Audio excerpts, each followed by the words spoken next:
Boa noite, estamos aqui para estudar a palavra do Senhor mais uma vez. Bom, eu fico feliz de estarmos aqui. Eu também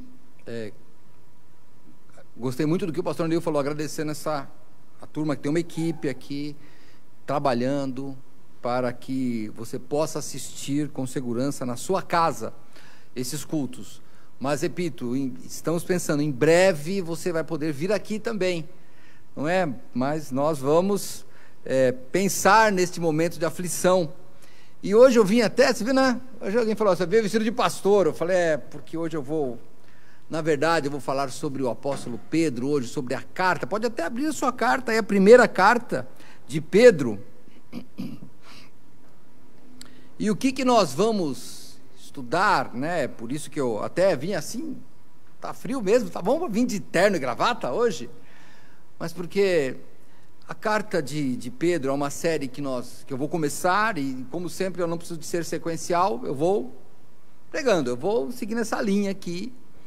Hoje o meu alvo é terminar os 4 primeiros versículos desta carta de 1 Pedro, mas nós vamos notar que esta carta ela tem um tom pastoral. Eu acho interessante isso, vale a pena a gente pensar nisso. O Pedro aqui, ele mostra ao rebanho que vale a pena manter-se no aprisco, vale a pena confiar no Supremo Pastor. É isso que é o tom da carta. E no meio desta pandemia, notícias graves, fatos tristes, esses perigos que ficam aí orbitando ao nosso redor, ao redor da nossa vida, nós precisamos retornar o nosso olhar para Cristo. Nosso olhar para Cristo. Como eu tenho falado, né, agora pouco antes de começar a mensagem, estava antes do culto até, comentava com o pastor Neil, né, o que eu já tenho falado aqui. Quando sair a pandemia, você vai continuar o mesmo, mas você pode mudar. Só que depois da pandemia, Deus vai continuar o mesmo e Ele não vai mudar. Essa é a nossa vantagem, Deus não vai mudar, mas nós temos que mudar. E uma coisa a mais que eu comentava com o pastor Neil, como é que nós, diferentes, vocês notam, o estilo de pregar é diferente, os nossos pensamentos são diferentes, sabia? A gente convive aqui como pastor há 15 anos, praticamente, e a gente não briga porque nós temos, aí os músicos aqui, as pessoas que gostam de música, né? Nós temos um diapasão, sabe o que é diapasão? Aquele instrumento onde as notas se afinam. E eu estava comentando com o pastor Neil, o nosso diapasão é Cristo. Nós temos que afinar os nossos pensamentos em Cristo. E aí ele vai ser afinado, tanto faz o instrumento que você toca, ou o naipe da música, do seu timbre de voz, tanto faz. Contanto que nós estejamos no mesmo diapasão que é Cristo. Não deixe que a pandemia, que a Covid-19, o coronavírus, não deixe que ele faça com que você destoe, com que você desafine do coral celestial, que é aqueles que louvam ao Senhor. Então, vamos lá ler a nossa primeira carta de Pedro. Eu vou ler primeiro os 4 versículos, que é o meu alvo desta noite, e depois nós vamos ler versículo por versículo. Vamos lá. Diz assim a Bíblia: Pedro, apóstolo de Jesus Cristo, aos estrangeiros dispersos no Ponto, Galácia, Capadócia, Ásia e Bitínia, eleitos segundo a presciência de Deus Pai, em santificação do Espírito, para obediência e aspersão do sangue de Jesus Cristo. Graça e paz vos sejam multiplicadas. Bendito seja o Deus e Pai do nosso Senhor Jesus Cristo, que segundo a sua grande misericórdia, nos gerou de novo para uma viva esperança pela ressurreição de Jesus Cristo dentre os mortos, para uma herança incorruptível, incontaminável, que não se pode murchar, guardada nos céus para vós. Até aqui. Senhor, muito obrigado por esta noite, obrigado, Senhor Deus, porque mesmo, Pai, numa situação onde estamos isolados fisicamente, podemos estar juntos para te louvar. Eu te peço, Senhor, que mesmo quando este culto terminar, Senhor Deus, nós ainda continuemos juntos em oração, juntos em pensamento, juntos servindo a Ti, nosso Supremo Pastor. Nós oramos em nome do Senhor Jesus. Amém. Vamos lá, vamos estudar, irmãos. Versículo 1. Pedro, apóstolo de Jesus Cristo, aos estrangeiros dispersos no Ponto, Galácia, Capadócia, Ásia e Bitínia. O autor aqui é Pedro. Puxa, pastor, está na cara que é Pedro, né? Tem alguma dúvida? Está escrito aqui, Pedro. Mas você que é um estudioso da Bíblia, mesmo assim como eu, a gente não sabe, pelo menos eu não sei o grego, a gente vai através de comentaristas, e eles dizem que esta carta tem um grego muito bom, um grego que não poderia ser de um pescador, pelo menos do ponto de vista humano. Nós cremos na inspiração da Bíblia. Deus pode fazer o que Ele quiser, só que Ele vai usar os talentos.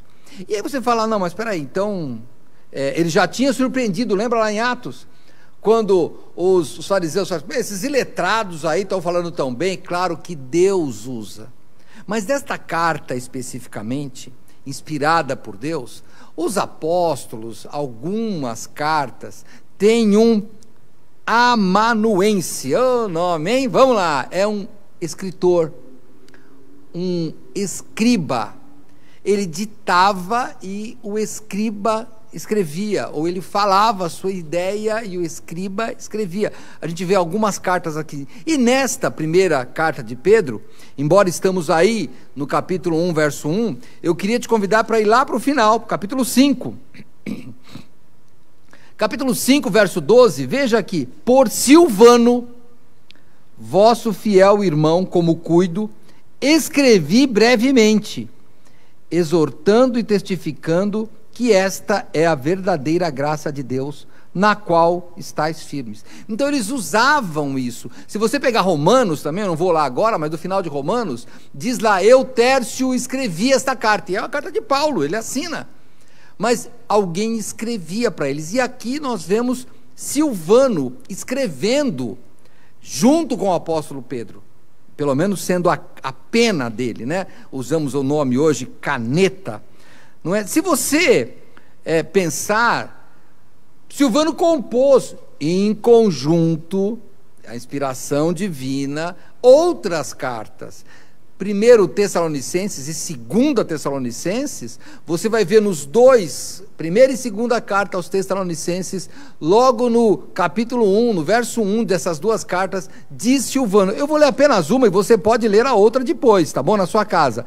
Mas, por exemplo, 1 Tessalonicenses 1, Paulo e Silvano e Timóteo, a igreja dos Tessalonicenses. Então você vê que ele também estava compondo lá com Pedro, inspirado por Deus.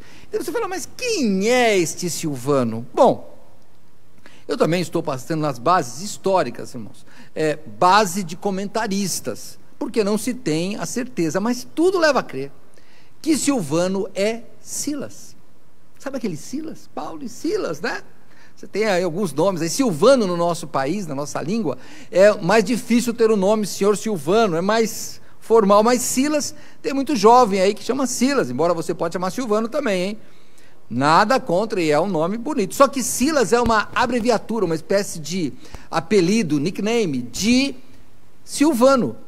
Então, se pensarmos quem é, se você colocar que Silvano e Silas são a mesma pessoa, e ele está escrevendo esta carta, porque ele era um homem ativo na obra de Deus.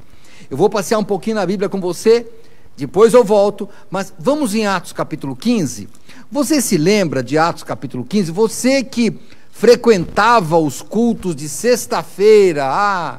Meus irmãos aí que frequentavam os cultos de sexta-feira, 7h30 da manhã, Deus nos abençoe que em breve possamos estar aqui. A gente chegava aqui 7h30 da manhã, e nós sempre estudávamos versículo por versículo, era algo muito gostoso. Eu espero que a gente volte a isso. Mas se você, um daqueles que participou com a gente aqui nesses estudo de sexta-feira de manhã, a gente estudava Atos, e quando chegamos em Atos 15, nós vimos que havia um problema na igreja de Antioquia.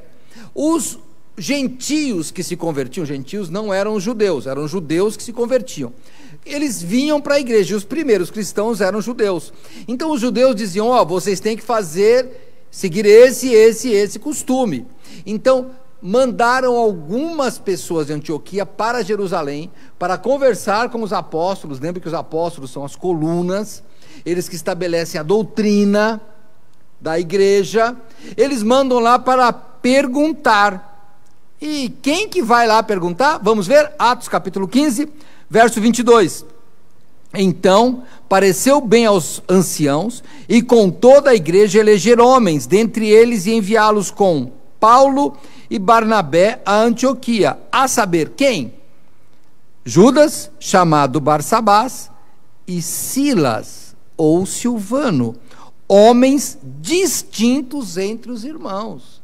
Então esse Silvano era, vou brincar aqui, não era um secretário assim, ele era qualificadíssimo. Aliás, se você pegar no Atos capítulo 15 e for no verso 32, você vai ver depois Judas e Silas, que também eram profetas, exortaram e confirmaram os irmãos com muitas palavras. Então, Silas é um homem que estava lá, nesta assembleia. E também, se você rodar mais um capítulo da sua Bíblia, em Atos capítulo 16, quando nós temos aquela famosa conversão do carcereiro de Filipos, lembra de onde vem aquela frase, né, que ele diz: senhores, que eu faço para me salvar? E os apóstolos dizem: crê no Senhor Jesus e será salvo tu, lembra? E tua casa. Aí agora esse pessoal aqui responde, hein, tem uns poucos aqui, mas eles sabem, tu e tua casa. Quem é que fala para eles isso? Paulo e Silas. Você quer ver? Lembra da história? Você está no capítulo 15 comigo? Olha o capítulo 16, bem do lado aí. Perdão. 16, verso 25. Estão presos. E perto da meia-noite, Paulo e Silas oravam e cantavam hinos a Deus, e os outros presos os escutavam. Então, nós vemos aqui, sem dúvida, o autor é Pedro, e Silas, ou Silvano, que ajudou lá, que escreve, que está no cabeçalho da carta aos Tessalonicenses, Silvano está agora no rodapé da carta de Pedro. Então, a autoria é de Pedro, carta escrita por Silvano, que com quase toda certeza histórica e da tradição, de que é o mesmo Silas, que era uma contração do nome Silvano. Então estamos bem acompanhados para saber a leitura. Você depois pode estudar a biografia de Silas, que em alguns livros aí você acha, cidadão romano, bastante culto e também inspirado pelo Senhor, no sentido de que ele era um homem ativo na obra, estava sempre ali com os apóstolos, então ele sabia do que estava escrevendo. Isso é interessante. Voltemos então para a primeira carta de Pedro, capítulo 1, e aí eu vou ler o verso 1 e o verso 2. Pedro, apóstolo de Jesus Cristo, aos estrangeiros dispersos no Ponto, Galácia, Capadócia, Ásia e Bitínia, eleitos segundo a presciência de Deus Pai, em santificação do Espírito, para a obediência e aspersão do sangue de Jesus Cristo, graça e paz vos sejam multiplicadas. Bom, os destinatários eram gentios, não eram judeus. Essa rota aqui que ele segue, né? Ponto, Galácia, Capadócia, Ásia e Bitínia. Por quê? A gente não sabe. Essa é uma epístola pastoral ou uma epístola geral também. Então, nós ficamos pensando que talvez essa carta fosse circular entre esses lugares. Essa carta fosse, talvez o destinatário, parece-me que aqui, que o ponto é a parte mais distante de onde ele estava, mas ele imaginou, pelo menos se imagina, que ele menciona estas cidades, eu não sei se eram cidades, mas esses locais, porque talvez era onde o mensageiro ia passar, ou pelo menos onde essa carta seria lida. Você nota que eles são gentios, porque ele chama de estrangeiros, mas não é só poderiam ser uns judeus que viessem, né? Tem muitos judeus, mas também você nota nessa carta que não tem questionamento sobre a lei. Você que é um estudante da Bíblia, né? A gente sempre fala com você, mas se você não estuda, olha, pode estudar, hein? Por exemplo, aos Gálatas, né? Você vê que ali é judeu, eles falam da lei, de coisas dos profetas. Aqui Pedro não fala isso. Então você nota que não tem questão da lei. E em determinado momento, dos nossos estudos, nós vamos ver que ele fala: vocês tinham uma vã maneira de viver. Nota que eles tinham uma vida muito devassa, uma vida muito ruim, uma vida entregue à idolatria. Então, por isso é que eles são esses não-judeus. Mas o mais importante é que, de qualquer forma, eles eram eleitos de Deus. Isso é o que mais importa. Eles eram eleitos segundo a presciência de Deus em santificação do Espírito. Eles deveriam obedecer e receber a purificação de suas vidas pelo sangue de Jesus Cristo. É isso que nós temos que pensar, irmãos. Olha, não importa, nós estamos aqui nessa época de racismo, né? Levantou-se lá a questão nos Estados Unidos, e agora essa onda veio pelo mundo inteiro. Irmãos, essa questão, ela não afeta os cristãos. Olha, eu vou tomar a liberdade aqui, para você, quando nós voltarmos aos cultos, você vir ver como que é a gente aqui. Nós temos pessoas de cores muito diferentes. Eu não vou chamar de raça, porque eu acho que talvez raça seja só humana mesmo, mas nós temos gente de cor negra ou preta, não sei como é que vocês chamam para não ser politicamente correto, mas pessoas de pele escura com gente loira de olho claro aqui, casados e vivem na boa e ninguém nem pergunta, porque é normal. O cristão, ele não pode ser racista, porque sempre teve várias raças diferentes, né? Vários aspectos diferentes, mas olha o que Paulo escreve há quase 2000 anos atrás. Venha comigo em Colossenses, volta aí sua Bíblia aí, eu vou passear um pouquinho na Bíblia hoje, hein? Mas Pedro é a minha base, tá bom? Colossenses capítulo 3, por exemplo, procure aí. Colossenses capítulo 3, no verso 10, o apóstolo escreve assim: onde não há grego, e vos revestiste do novo, que se renova para o conhecimento segundo a imagem daquele que o criou, onde não há grego, nem judeu, circuncidão, nem incircuncisão, bárbaro, cita, servo ou livre, mas Cristo é tudo e em todos. Você é cristão? Não importa a sua cor de pele, não importa a sua altura, não importa onde você nasceu, Cristo é tudo, em todos nós. Se você é racista, você no seu íntimo, você sabe que não gosta da pessoa de uma outra cor, ou de uma outra nacionalidade, Cristo, Ele uniu tudo nele. Nós somos cristãos. Antes de ser brasileiro, eu sou cristão. E sabe, você que já viajou para fora do país, quando você viaja para fora do país e você vai até uma igreja cristã, você vai notar que você é tratado do mesmo jeito. Por quê? Porque Cristo é tudo em todos. Não faça você uma divisão, aquele espírito faccioso que o pastor Neil falou na quarta-feira. Não. Facção, divisão, não. Tanto faz a cor, tanto faz a altura. Tanto faz onde você nasceu. Vila São José é uma linda salada. Nós temos aqui gaúchos, paranaenses, pernambucanos, baianos, mineiros, deve ter mais um monte de gente aí que nasceu em lugar diferente aí, e a gente está todo mundo feliz. Nós até achamos bom isso, porque daí a gente quer comer a comida que eles faziam na terra deles, e nós ficamos felizes, comemos tudo aqui, ó. Aqui você come maionese, feijão de corda, a gente gosta de churrasco, a gente toma chimarrão, a gente toma tererê, a gente faz qualquer coisa aqui, porque não tem, somos todos. Cristo é tudo em todos nós. Pense nisso. Vamos continuar a carta de Pedro lá. Aí, no verso 3, ele diz assim: bendito seja o Deus e Pai de nosso Senhor Jesus Cristo, que segundo a sua grande misericórdia nos gerou de novo para uma viva esperança pela ressurreição de Jesus Cristo dentre os mortos. E este versículo eu tenho que dividir em algumas partes, para você e eu entendermos melhor. Quando ele diz, bendito seja o Deus e Pai de nosso Senhor Jesus Cristo. Vamos pensar aqui.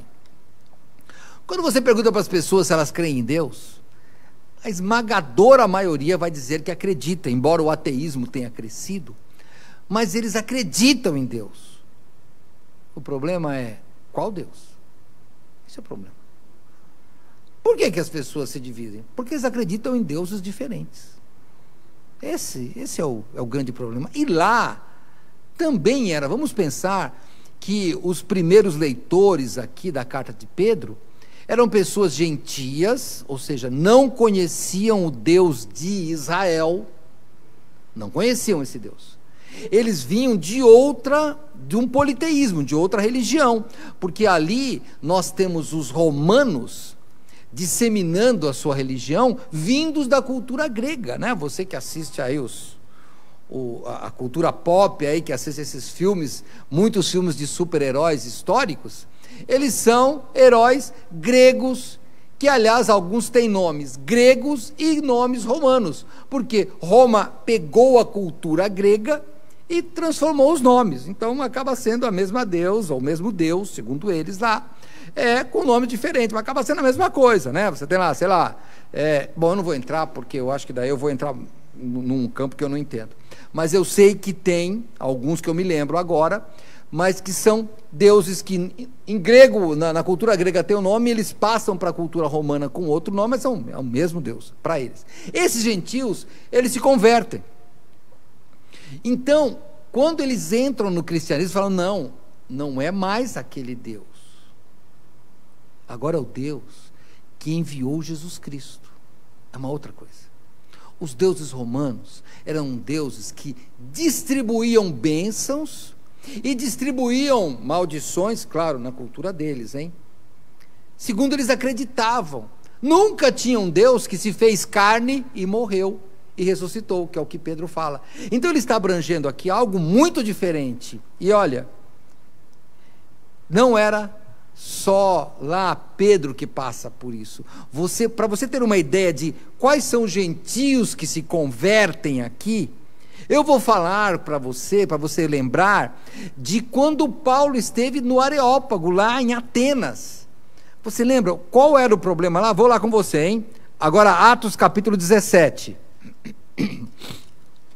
Eu vou lá para Atos capítulo 17, no verso 22. O apóstolo Paulo está ali no meio de um teatro, onde se discutiam várias coisas, filosofias, religiões, e ele diz o seguinte, Atos 17, verso 22, e estando Paulo no meio do Areópago, disse, homens atenienses, em tudo vos vejo como sendo um tanto supersticiosos ou religiosos, porque passando eu e vendo os vossos santuários, achei também um altar em que estava escrito, ao Deus desconhecido, esse pois que vós honrais, não o conhecendo, é o que vos anuncio. Então, para eles, era a mesma cultura, era difícil entender que agora tinha um Deus que não tinha uma imagem, Um Deus que era tido como um defunto. Você lembra que houve um rei lá, quando Paulo estava preso, que ele disse: olha, esse pessoal está discutindo um Jesus defunto, que Paulo diz ter ressuscitado. Por quê? Porque o evangelho é uma loucura para aqueles que não creem. E eu queria falar com você, século 21, Brasil, talvez tenha alguns que não estejam no Brasil, mas você que veio de outra crença, você que está conhecendo o verdadeiro cristianismo, talvez você tivesse uma série de imagens na sua casa, talvez você fosse devoto de outros ídolos, e eu quero te dizer que esta carta é para você. Quando nós aceitamos Cristo, essas coisas saem da nossa vida. É claro que nós temos que entender um pouco mais. Por que nós temos? Porque para nós, e olha, eu vim de uma religião assim, tinha vários padroeiros. Como é que a gente abre mão disso agora? Afinal, como é que é? É difícil, e é isso que Pedro está dizendo.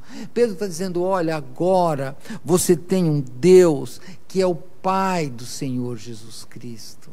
Você vai excluir aqueles outros deuses, eles não são deuses. Esse é o verdadeiro Deus. E nós temos que pensar nisso.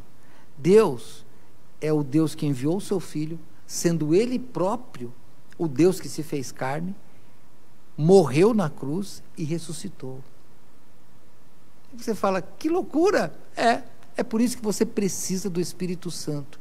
E quando você aceita Jesus Cristo como seu Salvador, o Espírito Santo entra e ele vai esclarecendo a sua mente. Hoje eu não tenho mais dúvidas, mas é claro que no começo, para mim era estranho, e talvez para você também seja estranho, abandonar aqueles ídolos em que você foi ensinado, a tradição familiar é essa. Só que agora você tem um Cristo que está acima de tudo, você tem um Deus que se fez carne e morreu.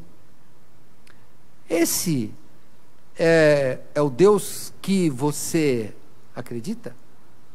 Para você aprender sobre o único Deus verdadeiro, você tem que ir pela única e verdadeira palavra dele, que é a Bíblia. E aqui você encontra a escrita da verdade, mostrando os fatos que são verdade. Então, para você aceitar a Cristo, é bom você primeiro ler a sua Bíblia, ou você conversar com alguém que deixe você conhecer o que a Bíblia fala de Jesus Cristo. As pessoas, quando procuram e ainda não reconhecem Jesus Cristo na Bíblia, que leem a Bíblia como um livro qualquer, acabam difíceis de converter desse jeito, porque precisa de alguém explicar qual é o verdadeiro sentido. E isso a gente consegue quando o Espírito Santo entra na nossa vida. Você não está aqui vendo este culto aí pela internet à toa. Talvez você nem seja cristão. Não sei se você estava passeando, se alguém indicou. Não sei por que você está aqui, mas eu sei que tem um Deus no céu que está movendo os corações, e a minha oração é para que Ele mova o seu. Não importa a sua raça, não importa a sua religião, se você crer no Deus Pai do nosso Senhor Jesus Cristo, sua vida vai mudar, e você terá uma herança, que é o que nós vamos ver daqui a pouco. Tá bom? Vamos lá, mas vamos ver como é que funciona isso, hein? Continuemos o versículo 1 lá, o versículo 3, da primeira carta de Pedro, capítulo 1. Bendito seja o Deus e Pai de nosso Senhor Jesus Cristo, que segundo a sua grande misericórdia nos gerou. Eu vou deixar aqui. Pedro, ele deixa claro que é pela misericórdia do Senhor. Olha, nós não fazemos nada. Deus, Ele nos salva pela misericórdia dEle. E sabe o que é a misericórdia? Misericórdia é não atribuir a alguém uma pena que ele merece. E nós merecíamos o inferno, porque nós temos o pecado dentro de nós. Esse é o nosso destino.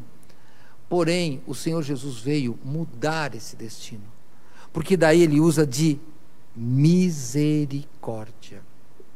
Quando o apóstolo Paulo escreve para Tito, eu vou voltar lá. Olha, se você não for comigo nessas coisas, eu vou ler todo, tá? Mas eu vou ler agora Tito capítulo 1. Deixa eu ir aqui um pouco antes de Hebreus, você encontra Tito, capítulo 1. Eu vou ler o verso... Tito capítulo 3.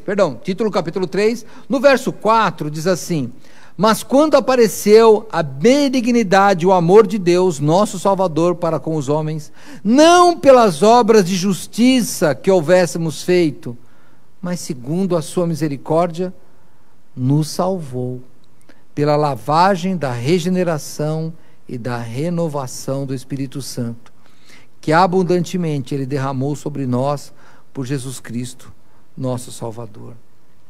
É só pela misericórdia de Deus. Olha, diante da humildade sacrificial de Jesus Cristo, morrendo na cruz por nós, não há espaço para nem 1 milímetro de orgulho do ser humano mais honesto do universo. Não cabe o nosso orgulho, porque Deus nos salvou pela misericórdia. Isso você encontra pela Bíblia inteira. Deus salva pela misericórdia que Ele tem. E nós precisamos de misericórdia. Nós estamos vendo aí disputas políticas, de quem está certo, quem está errado. É muito difícil, porque o ser humano não quer reconhecer que o outro é melhor. Já notou? Pega uma criança, vai jogar algum joguinho com ela. Ela quer perder? Não, ela quer ganhar. E quando você aí, pai, né? Vou falar com os pais aí. Você vai lá e brinca e deixa o seu filho ganhar. Ele fica uma semana falando, ganhei do pai. Por quê? Porque o orgulho está no ser humano. Para nós sermos salvos, nós quebramos o nosso orgulho e aceitamos o sacrifício de Cristo. Acaba sendo tão fácil que a pessoa não aceita. Ela quer fazer alguma coisa. Se você falar para alguém, olha, você tem que se ajoelhar no grão de milho, sei lá, grão de feijão, ele fala, que bom. Depois de 3 horas, é bom. Olha, vamos fazer o seguinte, vamos fazer um jejum de tantas horas. Ele quer isso. Mas diz, olha, você não tem que fazer nada, só aceitar Cristo. Ele fala, como? Porque a gente quer participar da salvação através das nossas obras, mas a salvação vem só pela misericórdia de Deus, e é isso que Pedro está explicando, é só a misericórdia de Deus. Talvez você seja daquela pessoa que quer fazer algo para a sua salvação. Não, eu tenho que fazer algo, eu sou uma pessoa ativa, eu quero fazer algo. Então, agora você vai ficar quieto, vai aceitar Jesus e deixar Ele trabalhar na sua vida. Se você é muito ativo, isso é difícil para você, mas pode fazer, está certo. É só você largar a mão. Às vezes nós estamos com a mão tão ocupada em trabalhar, que não temos mãos livres para adorar, e Deus quer adoradores. A Bíblia diz que Ele busca adoradores em espírito e verdade, não obreiros. Uma vez que você é adorador, você vai trabalhar para o Senhor Deus como consequência da adoração, e não como alvo. Pense nisso. Mas o que precisa para fazer isso? Não, mas isso daqui é muito difícil. Olha, eu não consigo fazer isso. Só se eu fosse outra pessoa. É verdade. Volta a 1 Pedro. É verdade. Você não consegue fazer isso mesmo. Não, nem eu. Tem que nascer de novo. Volta para o versículo lá. Bendito, 1 Pedro 1:3, tá? Bendito seja o Deus e Pai de nosso Senhor Jesus Cristo, que segundo a sua grande misericórdia, nos gerou de novo para uma viva esperança. Então, na verdade, essa é uma doutrina bíblica, teológica, que se chama regeneração. Nós temos que nascer de novo. E nascer de novo não basta ter conhecimento teológico, não basta você frequentar igreja, não basta. Nascer de novo é algo transcendental, é algo que acontece por uma atuação no Espírito. E se você não compreende isso, fique tranquilo, não é para compreender assim. O nascimento vai vir. Pergunta para uma criança, como é que ela nasceu? Ela não sabe, ela sabe que ela está no mundo. É só isso que a gente sabe. Mas se você voltar comigo em João capítulo 3, no famoso diálogo de Jesus Cristo com um mestre, com Nicodemos, João capítulo 3. João capítulo 3.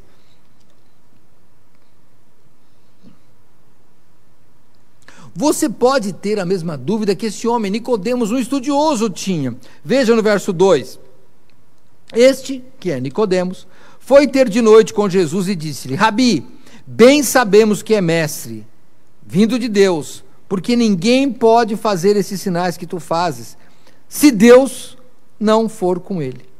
Então você pode ser uma pessoa que fala: olha, puxa, que legal, esse negócio de ser crente, hein, é bem interessante, vocês estão certos. Eu conheço pessoas que dizem: eu sei que vocês estão certos, só que eu não consigo ser assim. Você já ouviu pessoas assim? Que a gente vê que as pessoas não falam exatamente essa frase, mas falam isso. E é comum. Esse homem aqui, do mesmo jeito, falou assim: olha, o senhor faz o sinal, eu sei que o senhor, Deus está contigo. E olha a resposta de Jesus no capítulo 3, verso 3. E Jesus respondeu e disse-lhe: na verdade te digo, que aquele que não nascer de novo, não pode ver o reino de Deus. Disse-lhe Nicodemos: como pode um homem nascer sendo velho? Pode porventura tornar a entrar no ventre de sua mãe e nascer? Nicodemos quis dar uma resposta científica, humana, e isso não funciona. Sabe por que você não se converte? Sabe por que o seu parente não se converte? Sabe por que o seu amigo não se converte? Porque ele quer dar resposta humana a uma questão espiritual. Não tem como, não tem como. Ele fala: não, esse negócio de espírito não existe, a ciência não provou.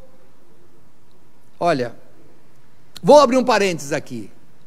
Pessoal, você que é cientista, respeito você, mas quando a gente fala que a ciência provou, vocês estão vendo aí, olha, a perspectiva com todos os cientistas do mundo trabalhando é que vai demorar anos para ter uma vacina. Então, a ciência não é assim que, abri e resolvi. Não, não é assim. Resposta científica não atende às questões espirituais, porque nada mais a ciência faz do que reconhecer a obra de Deus e aprender como lidar com ela. É só isso. Não foi a ciência que inventou a órbita dos planetas. Ela simplesmente viu que existia.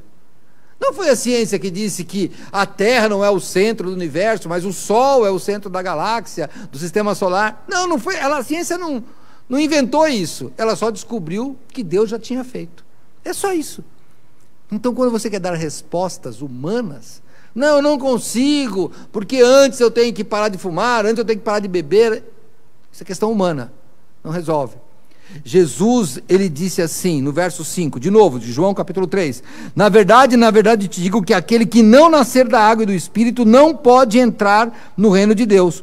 O que é nascido da carne é carne, e o que é nascido do Espírito é Espírito. Nós temos que nascer de novo, e você tem que aceitar Cristo, é a única forma de fazer isso. Sabe qual é o problema? É que nós vamos deixando para lá. Irmãos, nós vamos deixando para lá, porque nós vamos confiando no nosso orgulho. Vou falar de duas pessoas que eu ouvi a história esta semana. Uma eu não vou mencionar o nome, tá? Eu não vou mencionar. O que aconteceu? A pessoa começou a ter os sintomas de Covid. Foi piorando no primeiro dia, foi piorando no segundo dia. Correu no hospital quando já estava tomado o seu corpo pelo coronavírus, pelo novo coronavírus. Eu não vou mencionar o nome dele, porque ele faleceu. Agora eu vou falar de uma pessoa que nós conhecemos. Temos um irmão, que agora não faz parte da igreja, mas durante muito tempo fez, é o irmão Gomes, né? A gente, como tem vários Gomes aqui na igreja, pelo menos tem mais um, era o Gomes, marido da irmã Estela, né? Vocês mais antigos aqui de Vila São José vão lembrar dele. Falei com ele hoje. Testou positivo do Covid, esse irmão tem mais de 60 anos, testou positivo do Covid, liguei: como é que você está, irmão Gomes? Eu estou bem, pastor, não senti quase nada, minha reação foi boa, perdi um pouquinho o paladar, mas eu já estou bem, já faz 15 dias, não tive nada daquelas complicações que disseram, o médico mandou ficar um mês em casa. Eu falei: puxa, que legal. Ele: mas também, pastor, aí ele conta o segredo, a gente orou, mas Quando eu espirrei, eu falei assim, esse negócio não está bom. Ele já ficou mal, já correu para o hospital. Ele foi na primeira coisa que passou por ele. E ele começou a tratar antes do teste. Antes do teste. Ele já falou, já comecei a tratar. Quando o teste veio positivo, ele já estava em tratamento. Puxa, sabe do que eu lembrei? Eu não vou ler agora, mas há um livro no Antigo Testamento, eu já preguei sobre isso aqui na igreja, que diz assim, passou a colheita, passou o verão e ainda não estamos salvos. Não deixa para amanhã. Esse homem, mais de 60 anos, está bem. E nós temos jovens na nossa lista de falecimentos que morreram. Será que era a força?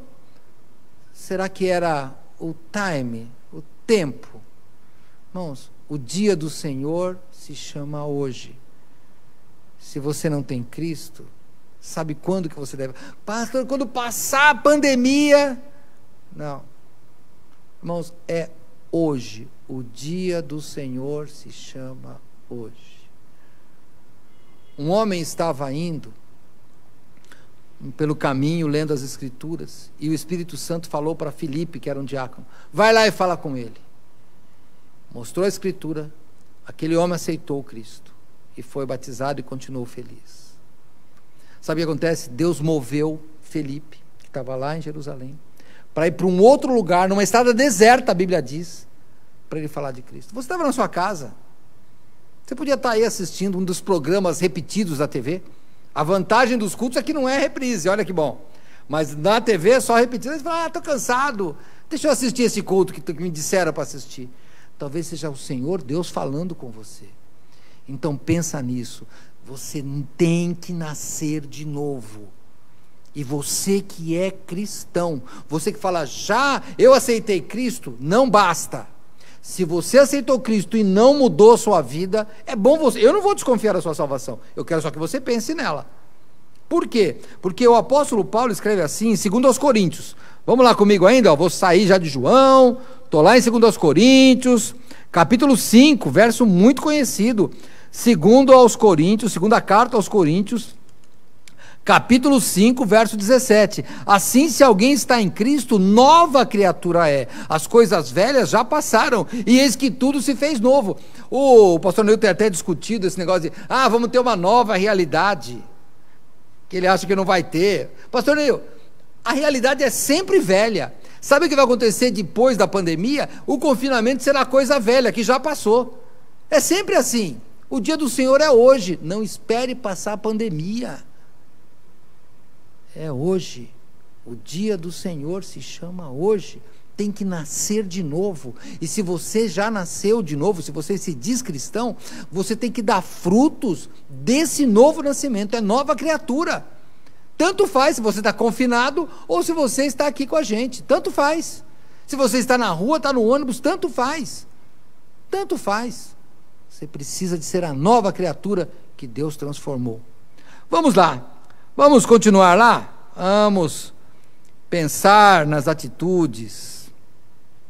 Quando você volta para cá, Pedro está falando com quem? Vamos lembrar? Os gentios. E quando você vê o contexto do que está acontecendo na época da carta, está tendo uma perseguição contra os cristãos. O mundo estava num alvoroço político, principalmente porque Roma dominava o mundo da época. Vamos lá que nós estamos ali pelo ano 50, 60, estamos ali no primeiro século.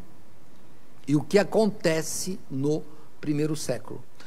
Roma, quando ele domina, ele tem 2 tipos de religião que eles aceitam. A religião lícita, eles deixam você ter a religião, e a religião ilícita que eles não querem.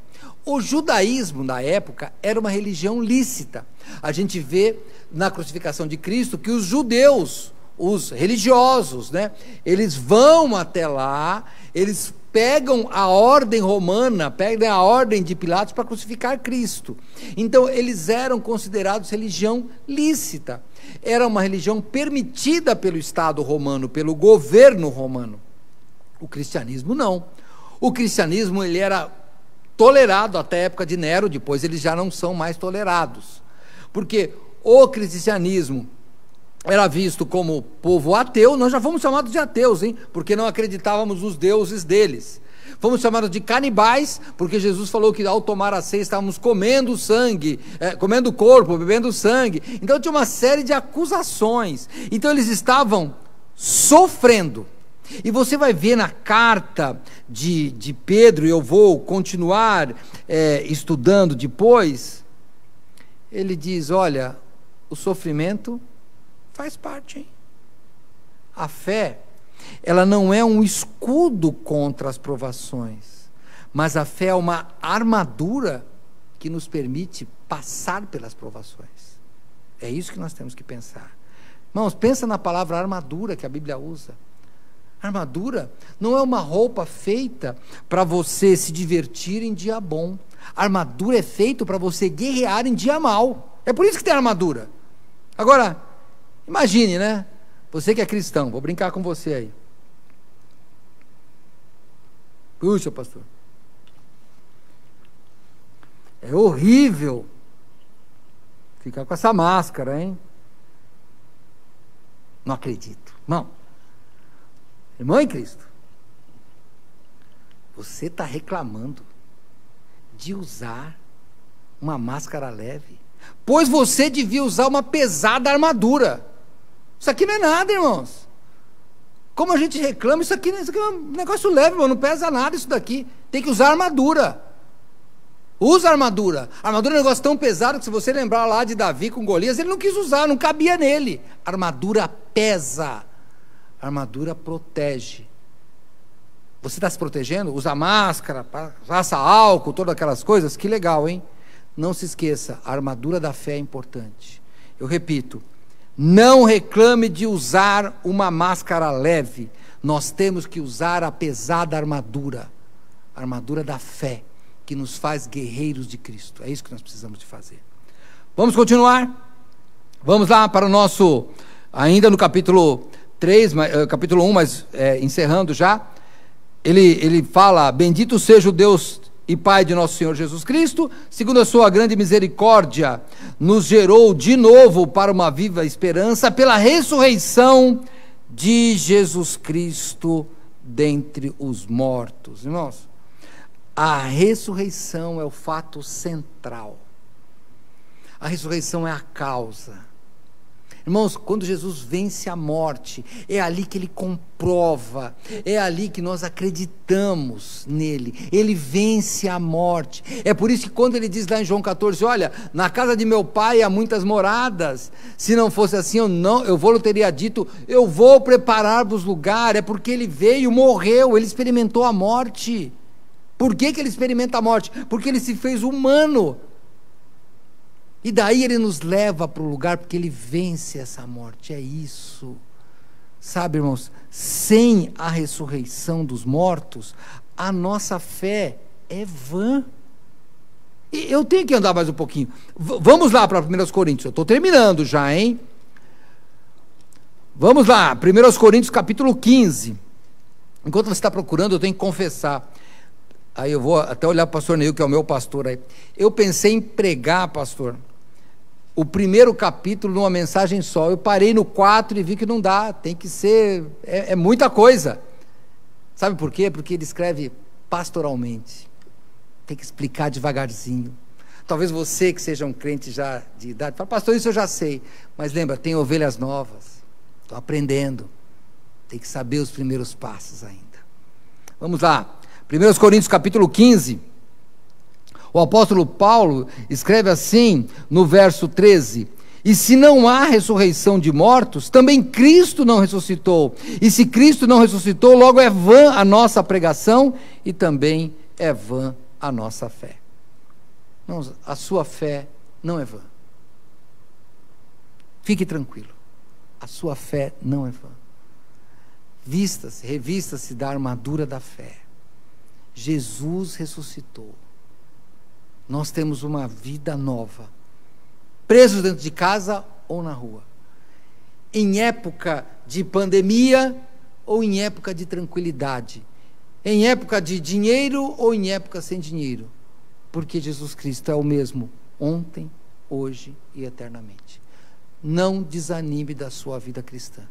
Da próxima vez que eu vou trazer a mensagem, eu vou continuar a carta de Pedro, tá bom?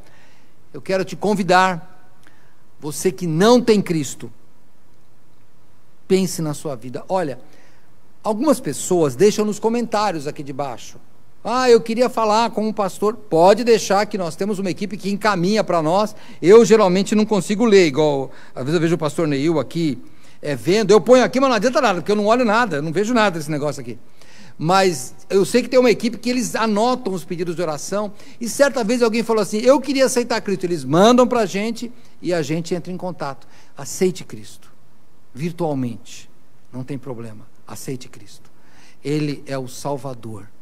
E se você é cristão e está desviado, eu queria te convidar também. Quer conversar comigo? Quer conversar com o pastor Neil?